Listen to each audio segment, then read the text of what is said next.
Champions ట్రోఫీని మరోసారి team India ముద్దాడింది. Dubai వేదికగా జరిగిన ఫైనల్ మ్యాచ్లో న్యూజిలాండ్ని ఓడించిన రోహిత్ టీం ఛాంపియన్స్ ట్రోఫీని కైవసం చేసుకుంది. ఇక 252 పరుగుల విజయ లక్ష్యంతో బరిలోకి దిగిన టీమిండియా మొదటి నుంచి ఆధిపత్యాన్ని ప్రదర్శించింది. ఓపెనర్ రోహిత్ శర్మ, శుభమన్ గిల్తో కలిసి తొలి వికెట్కి 105 పరుగులు జోడించారు. భారత బౌలర్లతో రోహిత్ శర్మ 76, శుభమన్ గిల్ 31, శ్రేయస్ అయ్యర్ 48, అక్షర్ పటేల్ 29, కేఎల్ రాహుల్ 34, పాండ్యా 18, జడేజా 9 పరుగులు చేశారు. ఇక 4 కొట్టి జట్టును గెలిపించాడు. ఇక న్యూజిలాండ్ బౌలర్లతో సాటర్న్ 2, రచిన్ రవీంద్ర 1, బ్రేస్వెల్ 2 వికెట్లు సాధించారు.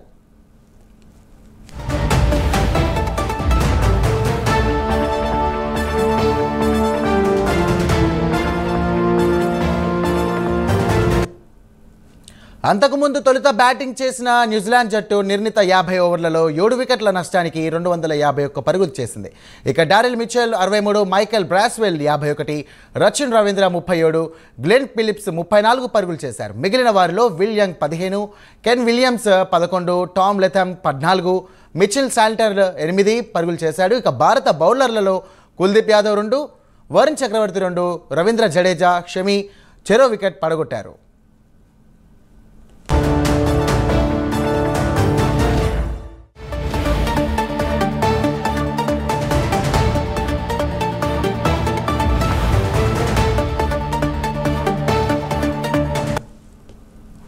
బ్రేకింగ్ చూస్తున్నాం. ఛాంపియన్స్ ట్రోఫీని మరోసారి టీమిండియా ముద్దాడింది. దుబాయ్ వేదికగా జరిగిన ఫైనల్ మ్యాచ్లో న్యూజిలాండ్ని ఓడించిన రోహిత్ టీం ఛాంపియన్స్ ట్రోఫీని కైవసం చేసుకుంది. 252 పరుగుల విజయ లక్ష్యంతో బరిలోకి దిగిన టీమిండియా మొదటి నుంచి ఆధిపత్యాన్ని ప్రదర్శించింది. ఓపెనర్ రోహిత్ శర్మ, శుభమన్ గిల్తో కలిసి తొలి వికెట్కి 105 పరుగులు జోడించాడు. భారత బ్యాటర్లతో రోహిత్ శర్మ 76, శుభమన్ గిల్ 31, శ్రేయస్ అయ్యర్ 48, అక్షర్ పటేల్ 29, కేఎల్ రాహుల్ 34, పాండ్యా 18, ఇక జడేజా 9 పరుగులు చేశారు. 4 కొట్టి జట్టును గెలిపించాడు. ఇక న్యూజిలాండ్ బౌలర్లలో సాటర్న్ 2, రచిన్ రవీంద్ర 1, బ్రేస్వెల్ 2 వికెట్లను సాధించారు.